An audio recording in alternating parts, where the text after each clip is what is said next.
आप सभी को जय हिंद जय भारत। दोस्तों, देश के मुद्दे बहुत गर्म हैं, संसद के मुद्दे बहुत गर्म हैं। क्या पता है उत्तर प्रदेश का जो माहौल है वो कैसा है। कहते हैं कि रिश्ते के लिए ब्लड का होना जरूरी है, लेकिन कुछ रिश्ते ऐसे हैं जो बिना ब्लड के निभाए जाते हैं, जिनका कोई रिश्ता नहीं है। पर समाज में कुछ ऐसे भी रिश्ते हैं जो खून के हैं, परंतु वहीं एक दूसरे का खून पी जाते हैं। ये कहानी नहीं थी, ये फिल्म नहीं थी, ये कलयुग की सच्ची दास्तां थी। सोचिए, क्या कभी आपने सोचा है कि किसी पिता ने अपने पुत्र को मार दिया हो। और अब धारणाएं बदल रही हैं। उत्तर प्रदेश में नीले ड्रम का बहुत ज़्यादा प्रकोप चल रहा है। कभी मेरठ, कभी मुजफ्फरनगर, कभी अलीगढ़। तमाम तरीके की दास्ताएं, तमाम तरीके के ऐतिहासिक कारनामे हो रहे हैं। इसमें एक और कारनामा जुड़ा है लखनऊ से। कहते हैं कि दुनिया का सबसे पवित्र रिश्ता होता है पिता और पुत्र का।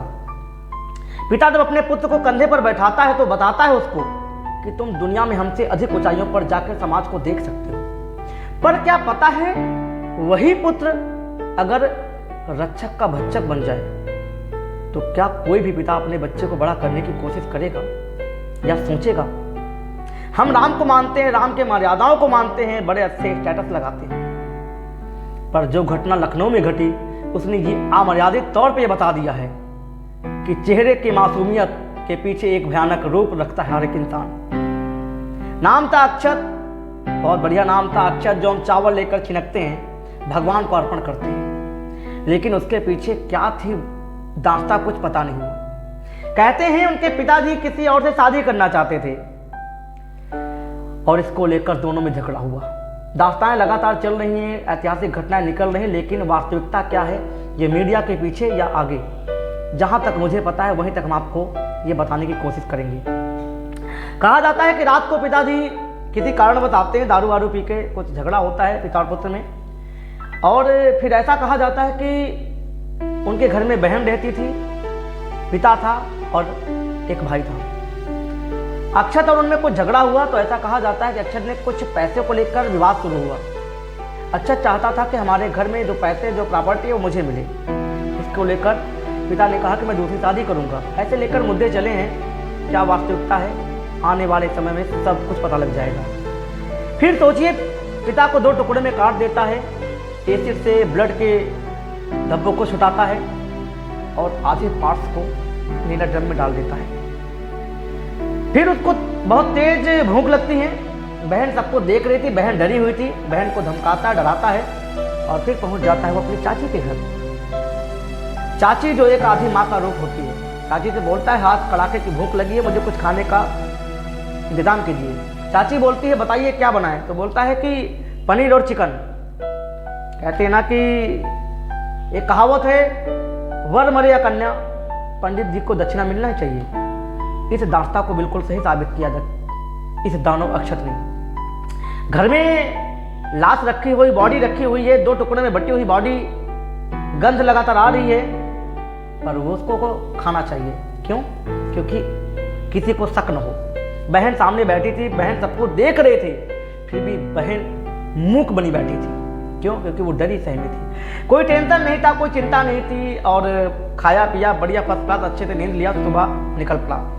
जब कुछ लोगों ने उनसे क्वेश्चन किए कि पिताजी कहाँ, तो उसने कहा कि पिताजी दिल्ली गए हैं और उनका नंबर स्विच ऑफ हो रहा है। परंतु जब कुछ लोगों ने दबाव बनाया और एसपी के पास पहुंचे, पुलिस प्रशासन के पास पहुंचे और पता लगा, सीडीआर निकाली गई, तो नंबर के लाइव लोकेशन उसी रूम के आसपास की थी। अब सोचिए जरा, दो भागों में पिता का शरीर बटा हुआ था, एक नीले ड्रम में था, एक बाहर जा चुका था। बहन सब कुछ जानते हुए भी बता नहीं पा रही थी। क्यों? क्या वो भाई से डरी हुई थी या रिश्तों को बचाने के लिए अड़ी हुई थी? ऐसा कुछ भी नहीं था तो क्या एक भय था कि भाई कहीं हमको भी ना मारते। कहते मृत्यु से बड़ा सत्य और मृत्यु से बड़ा डर संसार में कोई दूसरा नहीं है। कहानी मोड़ ली है इस वास्तविकता के साथ कि एक पुत्र ने अपने पिता को मृत्यु के घाट उतार दिया है। उस पुत्र ने जो कभी पिता की गोद में खेला था, क्या आने वाले समय में पिता पुत्र को पैदा करना छोड़ देंगे, या आने वाले 10 सालों में हालात और बदलने वाले हैं। सोशल मीडिया के दौर में हम बहुत कुछ पढ़ते हैं, बहुत कुछ लिखते हैं, बहुत कुछ देखते हैं, पर अमल कितना करते हैं मायने नहीं रखता है। ये दास्तां ये बताती है, कहानी, ये वास्तविक कहानी ये दर्शा रही है कि आज के दौर में अपनों से सावधान रहें, क्योंकि राम अपनों पे भरोसा किया तो जीते, रावण अपने पर भरोसा किया तो हारा था। योद्धा दोनों थे, ज्ञानी दोनों थे। एक को मर्यादा मानते हैं हम, लेकिन एक को हम 18 पुराणों का ज्ञाता मानते हैं। लेकिन हार कहाँ पे हुई? अपनों के साथ। अपनों से बड़ा कोई दोस्त नहीं, अपनों से बड़ा कोई दुश्मन नहीं, गद्दारियों से भरा यह देश रहा है, और इतिहास हमेशा गद्दारों को याद रखा जाता है। तो भारतीय इतिहास में एक और अध्याय जुड़ गया है पिता और पुत्र के साथ, कि एक पुत्र ने अपने पिता को मात्र चंद पैसों के लिए या आपसी रंजित के लिए 2 टुकड़े में मार दिया। उस असहनीय पीड़ा को महसूस कीजिए, जिसके लिए आप इंस्टाग्राम पे नंगा नाच देखते हैं। उस पीड़ा को महसूस कीजिए, एक पिता ने अपने पुत्र को किस प्रकार से पाला होगा, और अंत में जब पुत्र ने शरीर काटा होगा तो क्या उसका हाथ नहीं कांपा होगा। ये बहुत बड़ा संदेश है आप सभी के लिए। ये वीडियो बनाने का मकसद ये नहीं है कि आप सभी इस चीज से वाकिफ नहीं हैं। सोशल मीडिया के दौर में आग यहाँ पे लगती है तो लखनऊ ने दिल्ली संसद तक पहुँच जाती है। हम तो बहुत देर में आए, फिर भी बशर्ते हम आप सभी को सावधान करते हैं कि अपनों से सावधान रहें। कुछ बातें अपने बच्चों से छुपा के रखें, और कुछ बातें अपनी फैमिली से भी छुपा कर रखें, क्योंकि कब कहाँ पर आपके दुश्मन आपके साथ बैठ जाएं और वो आपके आखिरी सांस, आखिरी रात का इंतजार कर रहे हो, ये किसी को नहीं पता है। मिलेंगे फिर से एक ऐसी वारदात के साथ, तब तक के लिए आप सभी को राधे राधे।